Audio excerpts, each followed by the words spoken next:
Bonjour à tous, bienvenue sur Temps Long, l'émission politique de Décideur Magazine, Be Smart for Change. Aujourd'hui, j'ai le plaisir de recevoir face à moi Clément Beaune. Clément Beaune, bonjour. Bonjour. Vous êtes un des macronistes historiques, une figure de l'aile gauche de la Macronie. Vous avez été Sherpa d'Emmanuel Macron sur les questions européennes. Vous avez été ministre des Affaires européennes, ministre des Transports et député de Paris. Vous avez publié récemment cet ouvrage aux éditions Stock. Je dirais malgré tout que la politique est belle. Alors quand on parle de politique avec ses proches, plus ou moins proches d'ailleurs, il y a plusieurs phrases qui reviennent. La politique, ça sert à rien. Ils parlent beaucoup, ils agissent peu. Ils sont prêts à sacrifier leurs convictions pour finalement avoir un poste. Ça, c'est des choses qui reviennent souvent. Vous, en fait, dans ce livre, vous tentez de réhabiliter la politique. Vous dites que la politique est belle. Alors, quelle est en fait l'origine de ce titre et pourquoi avoir mis malgré tout? Alors ce titre, c'est un clin d'œil, c'est une sorte de profession de foi. Je vais essayer de montrer pourquoi je crois que la politique est belle, mais c'est une référence à Jean d'Ormesson, qui a publié son dernier ouvrage en disant « Je dirais malgré tout que la vie fut belle ». Et cette phrase, c'est la conclusion d'un poème d'Aragon. Je trouvais que c'était d'ailleurs intéressant parce que c'était deux personnages très différents, mais finalement passionnés de politique, même s'ils étaient dans le domaine artistique. Aragon, on le sait, engagé très à gauche. Jean d'Ormesson revendiquant une droite du Figaro. Des amoureux de la littérature, des amoureux de la politique. Et j'aimais l'idée qu'il y avait un titre long, un peu littéraire pour cet ouvrage, parce que souvent les livres politiques ont des titres extrêmement courts, un petit peu presque agressifs. Et je voulais prendre le temps, décortiquer, et puis faire en quelque sorte cette déclaration d'amour. Le malgré tout, j'allais dire, est évident, puisque ce que vous dites est vrai, on l'entend tous.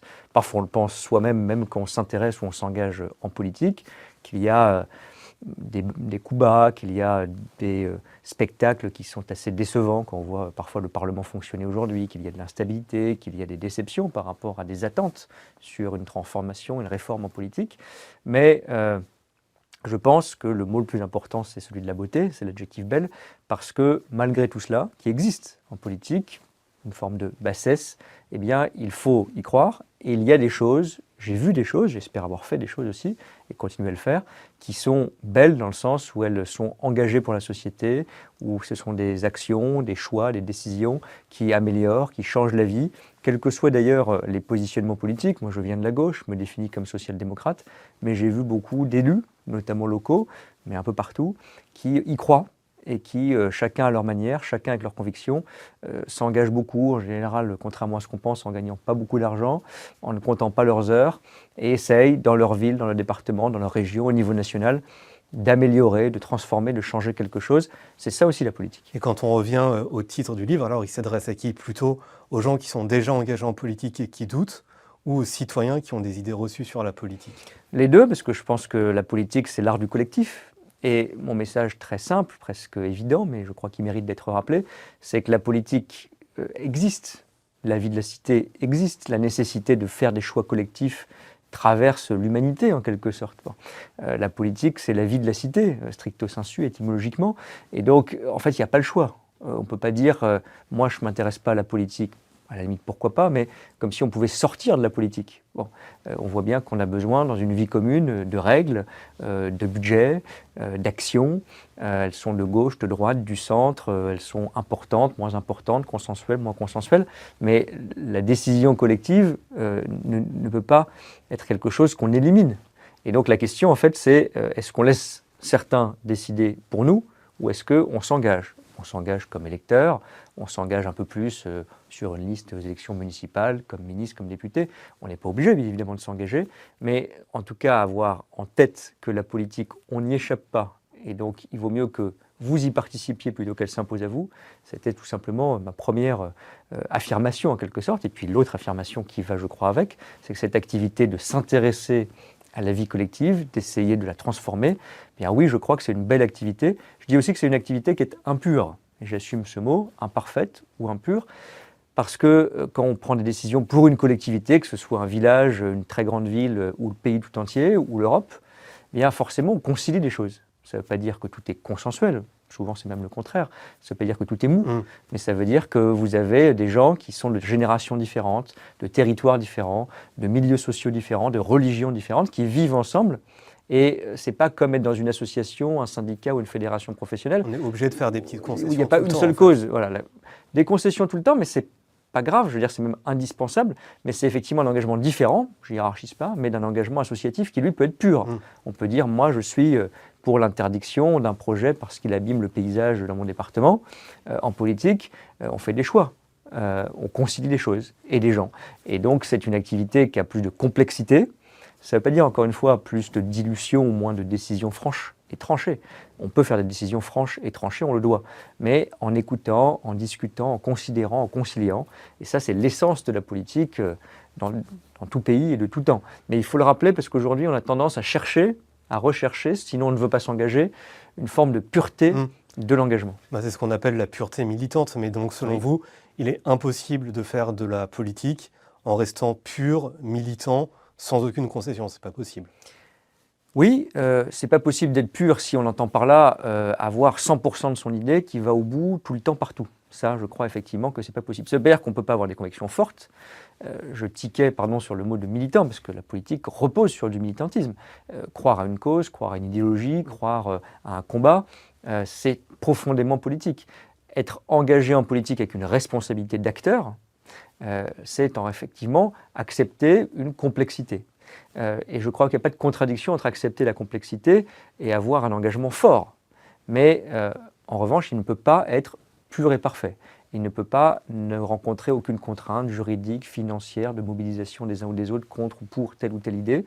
Et ça, on a de plus en plus de mal à l'accepter aujourd'hui. On a à la fois une image dégradée des politiques, une forme de radicalité qui peut pousser au militantisme, mais qui pousse aussi à une forme d'intransigeance et de refus, c'est ce qu'on entend par polarisation, brutalisation, de la discussion, de la coalition ou du compromis. Moi, je fais l'éloge de la nuance ou du compromis, qui sont l'essence même de la politique, mais qui sont dans la culture française en particulier, un peu méprisées ou oubliées. Pourtant, quand on lit votre livre, justement, on a l'impression que le compromis est partout, notamment chez les élus locaux. Oui. Vous parliez de la construction de l'A69, je crois, entre Toulouse et Castres. Vous expliquez que les fonctionnaires, les élus locaux de tous bords politiques arrivaient à s'entendre. Donc le compromis, il est possible en France. Il est possible, il se pratique d'ailleurs, heureusement, beaucoup plus qu'on ne le voit ou qu'on ne le croit. Moi, j'étais ministre des Transports pendant presque 2 ans et j'allais souvent inaugurer des projets qui avaient fait l'objet parfois d'opposition, de contestation juridique, de débats en tout cas, et qui arrivaient au bout. Soit on posait la première pierre, c'était déjà une première étape, soit on inaugurait vraiment le projet complet, une nouvelle ligne de train, un parking relais, un parking à vélo, que sais-je. Beaucoup de choses qui sont dans la vie quotidienne et que chacun connaît. Et j'étais très frappé souvent que dans ces moments d'inauguration, il y avait une sorte de grand panneau avec tous les acteurs et tous les financeurs des collectivités locales, de la commune jusqu'à la région, et puis l'État, et puis l'Europe souvent. Et il y avait 2 lectures en quelque sorte. Soit on pouvait dire, oh là là, c'est l'incarnation de la complexité politique, de l'enchevêtrement des compétences, du millefeuille administratif qu'on décrit souvent. Il y a plein de critiques justifiées à faire dans cette complexité. Mais moi j'insistais, parce qu'on le disait moins, malgré tout, sur la beauté en quelque sorte de ces multiples signatures ou de ces multiples financements. Parce que ça montrait quoi ? Ça montrait que malgré les différences d'orientation politique, d'échelon, de compétences, eh bien à un moment il avait fallu mettre tout le monde autour de la table, se mettre d'accord sur le plan juridique, financier, politique, et apporter sa pierre à l'édifice. Et à la fin, quand on inaugurait cette nouvelle ligne de train, eh bien c'est parce que la région, le département, l'intercommunalité, la commune, l'État, l'Europe, peut-être c'est complexe mais c'est comme ça, avaient réussi à travailler ensemble. Et il y a une certaine noblesse à cela. On parlait de noblesse, vous parlez aussi de coups de couteau dans le dos. Est-ce qu'il est aussi possible de faire de la politique en restant noble et sans planter de coups de couteau dans le dos des autres ? Oui, après, il faut être clair, la politique est une activité compétitive. Bon, parce que, et ça c'est notre vie démocratique à tous, c'est une démarche d'élection. Et une démarche d'élection, ça veut dire qu'on élit, donc on choisit quelqu'un de manière apaisée. C'est le charme de la démocratie par rapport à des régimes autoritaires ou à la guerre. C'est une compétition organisée, c'est une compétition avec des règles et avec du respect. Mais ça n'empêche pas que, comme les enjeux de pouvoir ou de responsabilité, ça fait partie de la politique, par définition existent, eh bien il y a parfois des tensions, parfois des coups bas. Moins qu'on pense, cette partie-là, le malgré tout de mon titre, je crois que chacun le voit et le connaît. Je pense qu'en fait, on l'exagère un peu par rapport à la partie noble de l'affaire, parce qu'heureusement, les politiques ne sont pas qu'obsédés par le fait d'être meilleur ou de tuer, entre guillemets, politiquement, son voisin, sa concurrente ou que sais-je. À la fin, on exerce ses responsabilités, c'est ça qui est satisfaisant. Mais c'est vrai que dans le pouvoir, il y a son exercice, puis il y a sa conquête, c'est que ce soit un pouvoir municipal ou un pouvoir national, par exemple. Eh bien, c'est une compétition dure. Et puis l'autre élément, ça paraît peut-être évident, mais moi je trouvais c'est important de le rappeler parce que je l'ai vécu, je l'ai vu et vécu, c'est que la personne qui s'engage en politique, toujours, se met à nu en quelque sorte. Parce que on est, pardon de le dire un peu vulgairement, mais son propre produit. Quand on est élu et qu'on gagne, ou quand on perd, ou qu'on est critiqué, dans les deux cas, on met en cause, on se sent mis en cause comme personne. On ne dit pas comme parfois je ne sais pas moi, un industriel qui produirait une voiture, ou même un chanteur qui écrirait une chanson, sa chanson est nulle, ou sa voiture ne va pas, elle est moche. On dit c'est Monsieur Beaune, qui est un sale type, un connard, etc. On a du mal à différencier, si je puis dire, l'œuvre de l'artiste ou le politique de son action. Et c'est très personnalisé. Il faut le savoir, ça c'est pas nouveau, ça s'amplifie avec les réseaux sociaux et ça se durcit, je dirais, mais c'est l'essence aussi d'une action où on est en première ligne, soi-même, un peu tout seul. Vous parliez des réseaux sociaux, dans votre livre, vous fustigez la communication. Vous dites qu'en politique, on tend de plus en plus de communication. Comment ça s'explique, comment ça se matérialise, et comment soit on se l'approprie, soit on l'évite? Alors je nuance un peu, parce que je dis la communication, d'abord, elle n'a pas attendu X, Instagram et les autres réseaux sociaux ou les chaînes d'infos qui ne font qu'accélérer ou amplifier cette multiplicité des canaux de communication. Ça compte évidemment, mais la communication, je veux dire, elle a existé depuis l'Antiquité dans la politique. Les empereurs ou les leaders politiques, si je puis dire, qui se font représenter sur des pièces de monnaie, c'est pour se faire reconnaître, connaître et reconnaître, c'est pour asseoir leur pouvoir. Et donc de l'Empire romain à nos jours, et sans doute même avant, il y avait un pouvoir qui se met en scène en quelque sorte et qui communique. Et d'ailleurs, communiquer, c'est pas sale. Communiquer, c'est aussi la transparence, c'est aussi la responsabilité au sens de rendre des comptes sur son action. Quand un ministre va répondre aux questions au gouvernement, au Parlement, on peut voir ça comme un cirque ou un théâtre, parce que parfois c'est alors à partir un de peu chahut. Quand on passe de assez de com à trop de com? Mon sujet, c'est l'équilibre. Et là, je pense que, effectivement, les réseaux sociaux, les chaînes d'infos accélèrent et amplifient cette tendance à une espèce d'immédiateté qui est oppressante. Pour tout le monde d'ailleurs, on a du mal, tout le monde le constate et on a du mal à s'en défaire. Un ministre aurait envie de passer du temps à faire par exemple pour les transports un grand plan pour le ferroviaire et puis vous êtes rattrapé par une actualité, il y a de la neige au bout de la France et on vous demande une réaction. Alors c'est à soi-même de discerner et de différencier les choses, on n'est pas obligé de réagir tout le temps sur tout auprès de tout le monde. Et nous citoyens, on doit aussi accepter que parfois nos politiques, ils ne sont pas faits que pour bavasser ou pour parler. On est paradoxaux parce on dit trop de blabla, puis on leur demande des réactions tout le temps sur tout. Donc ça, il y a un aspect d'accélération et d'amplification très net. Et puis la différence, je pense, c'est entre les politiques qui pensent que la communication c'est important, c'est noble et nécessaire, mais c'est une partie de l'action, et probablement une partie minoritaire, puis ceux qui ne font plus que ça. Ma critique, elle s'adresse à la tentation ou la tendance à ne faire plus que ça et à considérer qu'une fois qu'on a dit quelque chose, on a fait quelque chose. Or, travailler le dossier de fond, agir dans le temps long, accepter la nuance, passer du temps, pas forcément sur une chaîne, mais à regarder un dossier technique et à le décortiquer et à appréhender sa complexité, ça fait évidemment partie de la bonne action politique. Beaucoup le font, du maire au ministre, mais c'est vrai que comme la communication est plus présente, plus visible, eh bien, l'espèce qui survit le mieux, c'est celle qui a tendance à privilégier la communication, et je mets un peu en garde contre ce danger. Et ça, d'ailleurs, tous les partis sont concernés. Moi, je regarde pas mal les chaînes d'infos. On voit qu'assez souvent, on a, je ne sais pas comment on les appelle, des responsables riposte, des responsables communication de partis, qui se font un peu les dents, en fait, sur les plateaux, et ensuite, ils ont des investitures en béton armé. Oui, finalement, la communication, c'est un tremplin aussi... faire carrière. C'est vrai, mais encore une fois, je pense qu'on ne peut pas l'exclure parce qu'elle est intrinsèque à la politique et intrinsèque à la démocratie. Donc très bien. Et je le dis d'ailleurs dans le livre, la ligne de partage n'est pas entre ceux qui font de la com et ceux qui n'en font pas. Ceux qui ne font pas de com, ils ne peuvent pas faire de politique. Elle est entre ceux qui ne font que de la com et ceux qui essayent, et c'est difficile, quotidiennement, de chercher, de trouver un équilibre, forcément instable, entre le faire savoir et le faire. Alors justement, on parlait de la politique, de la carrière en politique. Vous n'êtes pas communicant à la base, vous êtes plutôt spécialiste de l'Union européenne, haut fonctionnaire.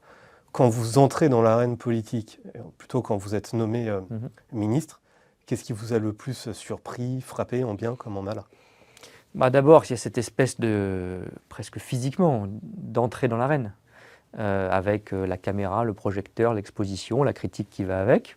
Ça, c'est immédiat. Je vous prends un exemple, je détaille une partie seulement de cette aventure dans le livre. Le soir, je suis nommé un dimanche soir secrétaire d'État aux Affaires européennes, donc je deviens un membre du gouvernement. Il y a les aspects, les attributs du pouvoir en quelque sorte. On m'appelle en me disant voilà, je suis votre garde du corps, voilà, je suis votre chauffeur. J'essaie de former une équipe en urgence. On me demande une réaction à la télévision. Je me dis il faut quand même le faire pour s'habituer un peu. Donc me voilà, une heure après avoir été nommé au téléphone sur une chaîne d'info en duplex à donner une première réaction. Puis le lendemain, à faire un média, parce qu'il y avait eu une actualité européenne importante, le plan de relance, la Covid, il fallait expliquer. Et puis le surlendemain, tout de suite, à être au Parlement et à répondre aux questions au gouvernement qui sont un moment presque de combat, parce qu'on est face à un stade, en quelque sorte, politique, à une arène, un chaudron, ce qu'on veut, mais il y a cette idée de bruit, de chahut, de pression. Et moi, je découvre ça. Je connaissais un peu les coulisses de la politique, parce que j'avais été fonctionnaire, j'avais été conseiller du Premier ministre, du ministre de l'économie Emmanuel Macron, du président Emmanuel Macron. Donc, je n'étais pas complètement un bisu. Mais là, vous êtes à seul avec vos tripes face à ceux qui vous regardent par écran interposé ou en direct à l'Assemblée. Et il faut se lancer. Je crois que de mémoire, d'ailleurs, pour regarder pas mal de questions au gouvernement, vous faisiez partie des rares ministres qui répondaient sans notes, sans feuille de papier, etc. Alors, j'ai pas eu le temps de théoriser beaucoup ça, mais la première question que j'ai eue, j'avais pas de conseiller parlementaire, les gens qui vous préparent un peu les réponses. Je ne savais pas que j'aurais une question et je savais encore moins le contenu de la question. Donc c'est une question de l'extrême droite, assez offensive, de M. Chenu sur l'Europe, très critique. Et donc je réponds, et en fait ça a été ma meilleure chance, parce qu'on m'a plongé dans le grand bain sans brassard. J'ai pas eu le temps d'avoir des réflexions très approfondies ou d'avoir peur. J'ai pris le micro, j'ai répondu, je savais qu'il fallait faire ça en 2 minutes, et puis j'ai fait du mieux que j'ai pu. Et ça m'a en quelque sorte débloqué, moi qui suis d'ailleurs au départ un grand timide. C'était un exercice salutaire, difficile mais salutaire. Et après, j'ai théorisé les choses, si je puis dire. Je me suis dit, il vaut mieux à l'Assemblée comme au Sénat, quand on a ces questions au gouvernement, répondre peut-être en faisant parfois un peu plus d'erreurs, pas de fond, mais de forme, mais en lisant les choses sans fiche, on est plus spontané, on est plus direct, on est, je crois, aussi plus respectueux de la personne qui vous pose la question. Et voilà, tout le monde ne le fait pas, chacun sa méthode, mais moi j'ai tenu à toujours le faire sans fiche. En tout cas, ce que je trouve intéressant dans le livre, c'est que vous parlez donc de vos études, de votre entrée comme conseiller d'Emmanuel Macron, là vous êtes émerveillé. Ensuite, vous parlez de votre entrée au gouvernement, vous êtes émerveillé. Et ensuite, vous parlez de votre entrée à l'Assemblée nationale. Pas la campagne en elle-même, mais l'Assemblée nationale. Et là, vous semblez un peu désenchanté. Oui, alors moi, globalement, je ne suis pas du tout un blasé. Je trouve que justement la politique est belle et que avoir exercé des responsabilités, vous en avez cité, c'est une chance. Ce n'est pas un privilège, parce qu'un privilège, ce serait quelque chose qu'on vous donne de manière un peu non légitime ou indiscriminée. Moi, j'espère avoir travaillé, bien sûr pour être élu, pour convaincre des gens de voter pour moi comme député de Paris, une fois en gagnant, l'autre fois en ayant un socle mais en perdant, avoir été nommé, j'espère que le président l'a fait parce que je connaissais bien les sujets de l'Union européenne, et puis ensuite parce que j'avais fait mes preuves. Donc une chance, oui, un honneur, pas un privilège, mais un honneur. Et donc tous ceux qui disent « moi je suis passé en politique, c'était nul, on ne peut rien faire », etc., je n'aime pas cette approche, parce que je trouve qu'elle est décevante, qu'elle est presque indécente quand on a eu cet honneur d'exercer des responsabilités. Et si on a fait des erreurs, ou s'il y a des choses qui n'ont pas avancé, c'est celui qui était titulaire du poste qui est le premier responsable. Donc je fais aussi parfois de l'autocritique. Et je n'ai pas beaucoup aimé, je le dis sincèrement, l'expérience parlementaire, même si j'ai adoré la campagne, et je me représenterai peut-être à une élection législative, mais je le dis en forme là aussi de déclaration d'amour frustrée, mais de déclaration d'amour d'abord au Parlement, parce que je trouve que notre Parlement n'est pas un législateur qui a assez de compétences, de poids dans le système politique. Il n'y a pas de baguette magique, j'esquisse des pistes institutionnelles, mais je suis convaincu, pour l'avoir vu, du côté du gouvernement et du côté du Parlement lui-même, que notre Parlement, nos législateurs, n'ont pas assez de responsabilité, de culture de travail commun, et que tout ça serait gagnant pour le pays si on arrivait à l'installer un peu plus. Alors quelles seraient les principales mesures que vous mettriez en place justement pour améliorer l'efficacité du Parlement ? Alors je propose une sorte de boîte à outils. Tous les outils ne sont pas compatibles, mais on peut les combiner. Et encore une fois, je ne crois pas qu'il y ait une recette magique pour déprésidentialiser. Parce que moi je dis, c'est ça le problème. On critique souvent tel président ou tel président. C'est-à-dire quand on est de droite, que c'est François Hollande le président, on dit « ah là là, il n'est pas bien parce qu'il est de gauche ». Quand on n'aime plus Emmanuel Macron parce qu'on n'a pas voté pour lui ou parce qu'on a été déçu, parce qu'on avait beaucoup d'attentes, on dit on critique Emmanuel Macron comme on a critiqué Nicolas Sarkozy, comme on a critiqué Jacques Chirac et tous les autres au fond. parce qu'on attend tellement du président de la République qu'on est toujours d'une certaine façon déçu. Et je pense qu'il y a une forme d'immaturité collective. On est des enfants regardant l'instituteur ou regardant la fée avec sa baguette qui va tout à coup régler tous les problèmes du pays. Je prends quelques exemples où parfois c'est déraisonnable. Quand il y a un conflit social dans ce pays, on en appelle au président de la République.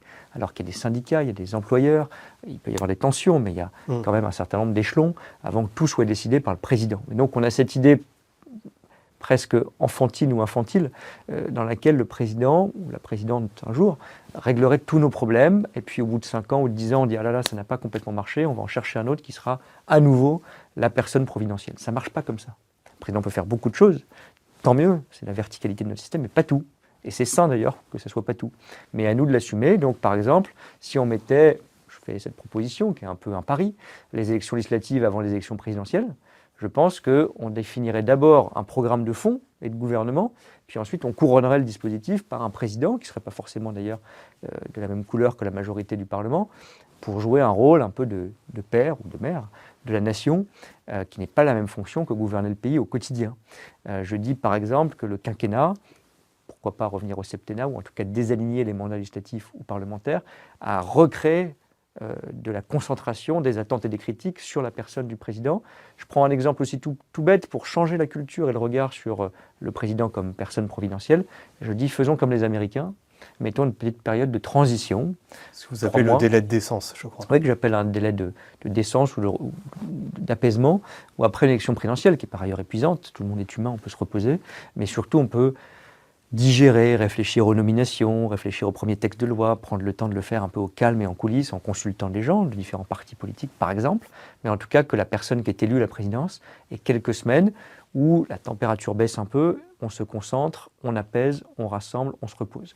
Voilà, tout ça, c'est pas dans notre culture parce qu'on a l'impression que la personne qu'on investit de l'onction présidentielle, c'est quelqu'un qui est un surhomme ou une surfemme un jour, qui va avoir toute la capacité à tout changer. Vous êtes senti parfois un peu inutile au Palais Bourbon. Oui, mais ce n'est pas un regret, c'est plutôt un regard vers l'avenir. C'est-à-dire, oui, ce n'est pas normal que dans un Parlement, on ait un agenda parfois, souvent, un peu vide, et puis qu'on attende les consignes gouvernementales quand on est dans la majorité pour savoir ce qu'on fait, puis quand on est dans l'opposition, on s'oppose à tout systématiquement. Le 49.3 en est le symptôme. 49.3 qu'on a connu en période de majorité relative, c'était la seule façon pour le gouvernement de faire adopter son budget, et les oppositions, je le dis cash, adoraient ça, parce que ça leur permettait de dire, oh, il y a un budget, donc la France n'est pas à l'arrêt, on n'a pas dans le scénario catastrophe dont on nous accuserait, nous, opposition, mais on n'a pas eu à se salir les mains et à négocier quelque chose. On a pu juste dire que le gouvernement était nul, que son budget était nul et que tout ça n'allait pas, qu'un jour on serait au pouvoir et que tout irait mieux. Bon, alors les pays de coalition, dans les pays de culture du compromis, qu'est-ce qu'on fait? On essaie de trouver un budget où chacun retrouve un peu de ses propositions ou de ses idées. Donc je dis par exemple, dans mes propositions institutionnelles, faisons un 49.3 positif. C'est-à-dire que si vous êtes une opposition et que vous vous opposez au budget du gouvernement, il faut que vous proposiez un budget alternatif. Et si vous n'avez pas une majorité sur le budget alternatif, c'est le budget du gouvernement qui l'emporte, parce qu'il faut qu'il y ait un budget, mais il faut engager des discussions de fond sur les propositions. C'est trop facile de dire « je ne veux pas votre budget, mais j'ai rien à proposer ». Or, c'est souvent la culture et la méthode française, notamment au Parlement. Si on faisait des choses de cette nature, on retrouverait un rôle au Parlement, parce qu'il y aurait des hommes et des femmes de différents partis qui iraient influer, impacter un budget ou un texte comme la réforme des retraites ou d'autres textes importants. Il nous reste 5 minutes. J'aimerais quand même aborder avec vous la question du macronisme de gauche, oui. Puisque même si vous vous en défendez dans le livre, vous êtes quand même une des incarnations du macronisme de gauche. Comment on ne défend pas d'incarnation de ce Non, vous dites on vous a mis un peu comme le roi des macronistes de gauche. Ah oui, au moment de l'immigration, ce qui n'était pas forcément décharger ses responsabilités. Mais comment vous expliquez justement que le macronisme était un peu l'art du dépassement, petit à petit, et a basculé vers la droite? Qu'est-ce qui s'est passé? Alors d'abord, je crois qu'il y a des choses, je ne sais pas si l'étiquette a du sens jusqu'au bout, mais qu'on pourrait labelliser, si je puis dire, comme de gauche, culturellement, idéologiquement. Je crois qu'on a fait plus de choses qu'on ne dit, par exemple, sur l'écologie. Et moi, je suis un grand défenseur, aujourd'hui, il est contesté, du Green Deal européen. Je pense que c'était une mesure que les partis écologistes auraient tout à fait pu porter au pouvoir. D'ailleurs, justement, dans votre livre, vous parlez de l'importance des symboles. Oui. Quelles seraient, par exemple, les actions symboliques qui pourraient incarner le macronisme de gauche? depuis 2017? Alors d'abord, il y en a eu, mais on ne les a pas assez revendiqués. C'est pas que de gauche, évidemment. Enfin, c'est un progrès que les partis de gauche, traditionnellement, ou les associations ont porté. La PMA, par exemple, la procréation médicalement assistée pour toutes, je pense que c'est quelque chose qui est un droit important. Certains sont contre, moi je suis très pour, et que notre majorité a défendu. Moi, j'en suis fier. J'espère que, parce qu'on en aurait été à l'origine, et certains députés de la majorité, comme Olivier Falorni ou Yael Braun-Pivet en particulier, que la loi sur la fin de vie sera adoptée et qu'on ça sera transpartisane, mais qu'on la mettra aussi dans la colonne des actions qui ont transformé la vie, qui sont progressistes, pour le dire comme ça. Oui, je vais le dire, sur des sujets comme l'immigration ou même l'écologie, pas forcément toujours sur le fond, mais au moins sur le discours, la doctrine, l'idéologie, ça compte en politique. Les voix issues de la gauche, les voix social-démocrates comme la mienne et quelques autres, ne se sont pas fait assez entendre, n'ont pas fait assez de propositions peut-être, n'ont pas assez convaincu et entraîné. Je ne le dis pas pour le reprocher à tous les autres, parce que si on ne convainc pas, c'est qu'on n'a pas été assez convaincant, mais peut-être qu'on a été trop bons élèves, trop sages, qu'on est intervenu, je pense à la loi immigration, trop tardivement dans le débat. Et moi je suis obsédé par ça. En politique, vous gagnez si vous avez de l'enthousiasme, des idées et une organisation. Et des idées, c'est crucial, parce qu'aujourd'hui, qui fait du bruit avec les idées que je n'aime pas, mais ce sont quand même des idées, c'est l'extrême droite et l'extrême gauche. Est-ce qu'au centre, au sens large du terme, les Républicains, nous, soyons honnêtes, issus du bloc central, aujourd'hui, 7-8 ans après l'arrivée en politique d'Emmanuel Macron, le Parti Socialiste, peut-être encore plus, ont des idées, pas assez, pas beaucoup. Sur l'écologie, on n'a pas une doctrine à nous. Sur l'immigration, on n'a pas une doctrine à nous. Résultat, on est un peu pris comme le lapin dans les phares dans la doctrine de l'extrême droite et on est un peu pour, un peu contre, pas trop pour, pas trop contre. Et on sait plus. Vous subissez l'agenda. On subit l'agenda. Et ce qui était très fort dans l'aventure macroniste au départ, c'est le courage, l'audace de construire et de créer l'agenda. Je prends un exemple qui est l'Europe, qui reste pour moi le grand marqueur de cette aventure macroniste. Quand en 2016, Emmanuel Macron crée son parti, commence une pré-campagne, une campagne présidentielle, il dit moi je suis pro-européen. Aujourd'hui, ça paraît peut-être banal, mais à l'époque, c'était le Brexit, c'était l'élection de Donald Trump numéro 1. Et être pro-européen, ça paraissait au mieux amusant, au pire complètement fou et dangereux. Et on a assumé ça à contre-courant, et Emmanuel Macron le premier, en disant écoutez, oui, parce que je suis convaincu au fond, même si au départ je suis minoritaire, je vais vous convaincre que c'est important pour la France, que c'est bénéfique pour la France, et voilà pourquoi. Et on peut le faire sur l'Europe ou sur d'autres thèmes. Moi, je crois beaucoup à l'écologie, je crois même les sujets régaliens doivent faire l'objet d'une doctrine du centre et de la gauche, pas les abandonner à l'extrême droite, mais avec nos propres réflexions. Par exemple, dire qu'il faut européaniser, je le dis dans ce livre, la politique migratoire, parce que ça ne sert à rien de faire des débats éternels France-Algérie ou France je ne sais pas qui, parce qu'ils ne vont pas marcher. Ils ne vont pas augmenter le taux de reconduction à la frontière ou d'exécution des OQTF, je ne crois pas. Il faut le faire, il faut avoir une fermeté là-dessus, mais avec nos propres solutions et nos valeurs. Vous parliez d'organisation, justement, est-ce que vous regrettez avec le recul de ne pas avoir fait, comme l'aile droite de la Macronie, votre propre parti, votre propre groupe parlementaire, pour peser davantage? Si cette idée de droite et de gauche a du sens, je ne pense pas que l'aile droite ait d'ailleurs tant structuré les choses que ça. Elle a eu, et bravo l'artiste, plus de volume, plus de voix. Elle a proposé peut-être des choses, je ne sais pas, où elle était dans l'air du temps, parce que je pense qu'on s'est un peu trop laissé entraîner par l'air du temps, notamment sur la question migratoire. Et il n'y a pas une question là d'organisation en soi, il y a une question de mobilisation et de combat d'idées qu'on n'a pas assez eu, je le dis pas que pour moi d'ailleurs, mais pour la sensibilité social-démocrate où qu'elle se trouve, certains chez les Verts, certains chez Raphaël Glucksmann. Sur l'Europe, je crois qu'on sait ce que c'est à peu près une social-démocratie européenne. On ne sait pas bien ce que c'est une réforme des retraites social-démocrate, une réforme fiscale social-démocrate, une politique migratoire social-démocrate, une politique de service public, j'insiste beaucoup, social-démocrate, on ne peut pas juste dire il faut de l'argent en plus, mais c'est des questions d'organisation et de qualité de service.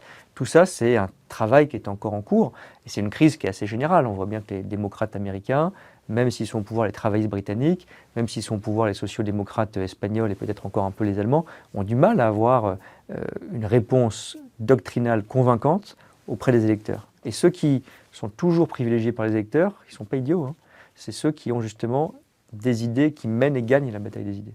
Merci beaucoup d'être venu, et puis vraiment j'encourage la lecture de ce livre, notamment à ceux qui ont des doutes sur la politique et puis qui voient la politique toujours d'un jour noir.